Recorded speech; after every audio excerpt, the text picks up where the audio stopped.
Good morning class. Myself Shweta Shrivastava and I am your commerce teachers. बच्चों, आज का जो आपका चैप्टर है वो है चैप्टर 3 SBI यानी कि State Bank of India. Sorry class. Early history of State Bank of India. State Bank of India की हिस्ट्री देखिए। In Imperial Bank was establish in January 1921 under the Imperial Bank Act 1920 by the emigration of the three presidency bank, the Bank of Bombay, Bengal and Madras. It continued the function until 1st July 1955 when it was convertible in the State Bank of India. इन तीनों बैंकों को मिला के 1 जुलाई 1955 में को convert किया गया state Bank of India में. After the First World War, the government was facing the problem of a reconstruction of the country. The banking system and trade facility of the country were badly affected. First World War के बाद हमारी जो trade facility थी वो बहुत ही बुरी तरीके से प्रभावित हुई. The government felt and needed of a central bank for the overcoming the problem of providing better banking and trade facility. The presidency bank were the emigrated and Imperial Bank started the functioning of a central bank. Function perform by the Imperial Bank after the establishment of Reserve Bank of India. वो कौन से function थे जिन्हें Imperial Bank ने establishment Reserve Bank of India के establishment के बाद शुरू किया. As the Imperial Bank used to perform the function of the central bank in those places where the Reserve Bank of India did not have to own branches. जहाँ पे reserve Bank of India की अपनी खुद की branches नहीं होती थी वहाँ पे इनकी ब्रांचेस होती थी. The bank could not give loan for the period more than 6 months. ये जो बैंक होते थे 6 महीने से ज़्यादा लोन नहीं दे सकते थे. बट फॉर एग्रीकल्चर पर्पस, लेकिन एग्रीकल्चर से रिलेटेड अगर लोन है तो वो 9 मंथ के लिए दिया जा सकता था. सेकेंड है, loan could not be given on the securities of immovable properties or on its share. जो लोन होंगे वो इमूवेबल प्रॉपर्टीज और उनके शेयर के अकॉर्डिंग नहीं दिए जाएंगे. The bank would not engage in the sales purchase and discount recognise security. जो बैंक होगा वो सेल्स परचेज और डिस्काउंट सिक्योरिटीज में इंगेज नहीं होगा. The bank was not allowed to given financial assistance and a personal securities, but if other two person took a liability of free payment then it could do so. जो bank होगा वो financial assistant और personal securities की अनुमति नहीं देगा. Opening a new branches of the bank needed prior permission of the Reserve Bank of India. Reserve Bank of India के बगैर ये नए ब्रांचेस को नहीं खोल सकते हैं. Nationalisation of a Imperial Bank. Imperial Bank का nationalisation on July 1st 1955 the State Bank of India came into existence. ये अपनी एग्जिस्टेंस में आया कब? इंपीरियल बैंक के नेशनलाइजेशन के बाद. All the assets and liabilities were also transfer to the State Bank of India. इसकी सभी एसेट्स और लाइबिलिटी को एसबीआई को ट्रांसफर कर दिया गया था. Now State Bank of India started the performing all the function which Imperial Bank use to perform. जो सारे फंक्शन इंपीरियल बैंक करता था वही इसने भी करने शुरू किए. The State Bank of India function according to the State Bank of India Act. State Bank of India Act में जो भी चीज़ें दिखी तो उसी के अकॉर्डिंग इनके अपना फंक्शन करता था. इसका जो हेड ऑफिस था वो बॉम्बे में था. 12 रीजनल ऑफिस बनाए गए थे. लखनऊ, दिल्ली, चेन्नई, कैलकाटा, मुंबई, अहमदाबाद, हैदराबाद, पटना, चंडीगढ़, भुवनेश्वर और गुवाहाटी है ना भोपाल में. Function of a state bank. State bank के क्या क्या फंक्शंस थे वो देखिए. It collect money from the public on the behalf of the government. Government के बिहाफ पे ये पब्लिक से मनी कलेक्ट करता था. Make a payment in according with the instruction. जो भी इंस्ट्रक्शन होता था उसके अकॉर्डिंग पेमेंट करता था.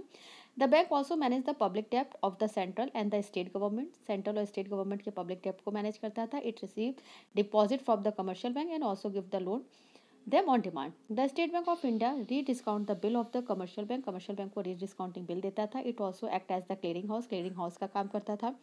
The State Bank of India perform all the function of a commercial bank. और भी कमर्शियल बैंक के जो फंक्शन थे उन्हें ये परफॉर्म करता था. Beside these function the State Bank of India also provided the facility for improving the rural credit. The function State Bank of India are. इसके अलावा कुछ और फंक्शन थे. The advancing and landing of a money and opening a cash credit account. Cash credit account खोलता था, advance में loan वगैरह देता था. Providing credit facility for the trade, industry and commerce of a country.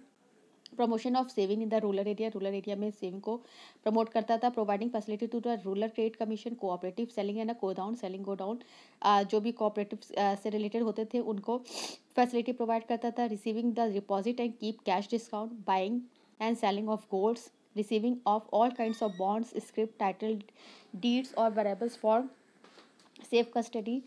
Next है the drawing, accepting, discounting, buying, selling of a bill of exchange, other negotiable securities. Next है आपका the drawing of a bill of exchange and granting of a letters of credit payable of India. The borrowing of money for the purpose of business the State Bank of India and giving the securities for money so borrowed.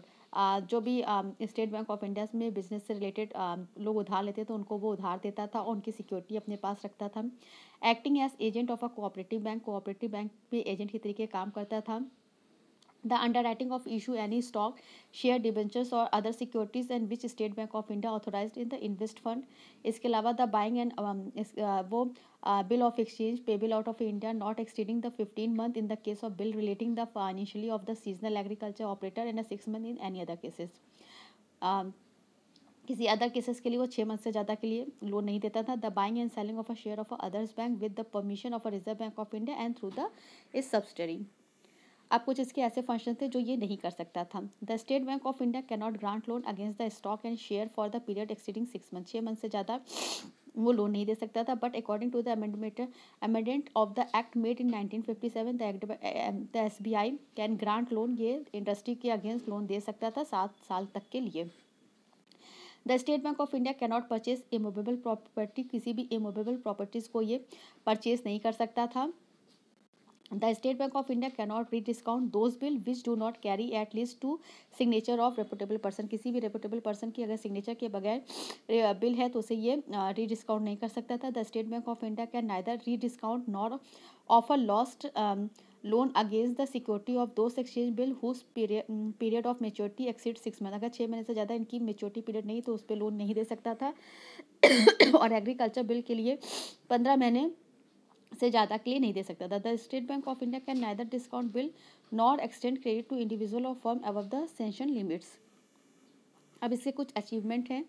The major credit of the development of a banking facility in the country during the past few year belong the State Bank of India. In 1993 the total number of branches, इसकी 1993 में total branches जो थी वो 8738 थी।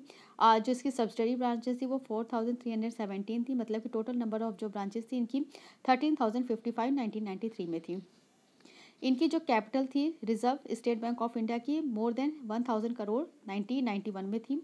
The State Bank of India group has rendered the valuable service opening most its branches in rural area में इसकी सबसे ज़्यादा ब्रांचेस थी। More than 75 branches are in the rural area in a small town.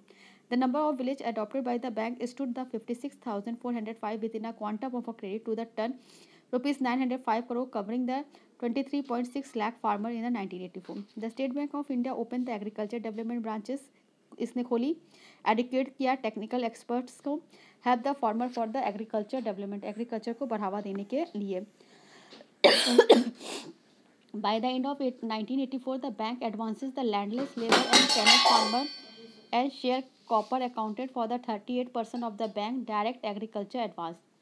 इसके अलावा the bank had advance a sum of rupees 1737 crore to the 4.7 lakh small scale industry को इसने दिया 1984 में। The State Bank also extend the credit to the weaker section. इसके अलावा जो भी वीकर सेक्शन था उसमें भी इसने काफ़ी क्रेडिट वगैरह दिया। जो भी ट्रेबल थे, हरिजन थे, पर्सन थे हुआ सोशली हैंडीकेप, जो हैंडीकैप लोग थे, डिसेबल थे, ऑर्फन थे, स्लम डेवलपर्स थे, उनमें पे उनको भी इन्होंने काफ़ी हद तक लोन वगैरह दिया। By the end of 1984 the bank had assisted 3.1 lakh person under the various innovative banking scheme and the total outstanding stood the 33 crore. अगर हम देखते हैं, डिस्कशन करते हैं तो इसमें कंक्लूजन निकलता है कि clear the establishment of State Bank of India was an important event in the history of Indian banking. Indian banking में इसकी हिस्ट्री बहुत ही अच्छी है। State Bank of India has help in the overcoming the problem of rural credit to the certain extent with over 13,000 branches. इसकी 13,000 branches थी जो powerful organise कर रही थी अपनी ब्रांचेस को। इसके अलावा अमेरिका, जर्मनी में भी इनके ऑफिस वगैरह था। The State Bank of India has help in the lot prosperity of our rural area. Rural area में इसने काफ़ी अच्छी चीज़ों बढ़ावा दिया, एग्रीकल्चर्स को बढ़ावा दिया, वीकर सेक्शन को बढ़ावा दिया, cottage and small scale industry को बढ़ावा दिया। बहुत सारी अपनी इसने ब्रांचेस रूरल एरिया में खोली और धीरे धीरे रूरल एरिया में भी बैंकिंग फैसिलिटी डेवलप होने लगी।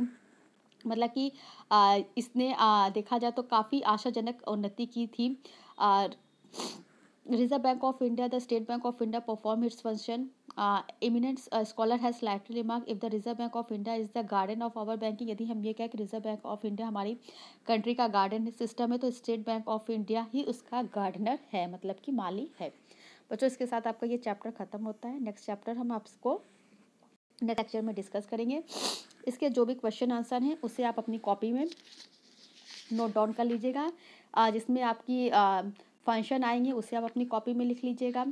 Function of State Bank of India, prohibited function of State Bank of India and achievement, ये तीनों चीज़ें आप अपनी कॉपी में नोट डाउन कर लीजिएगा। Okay class, thank you.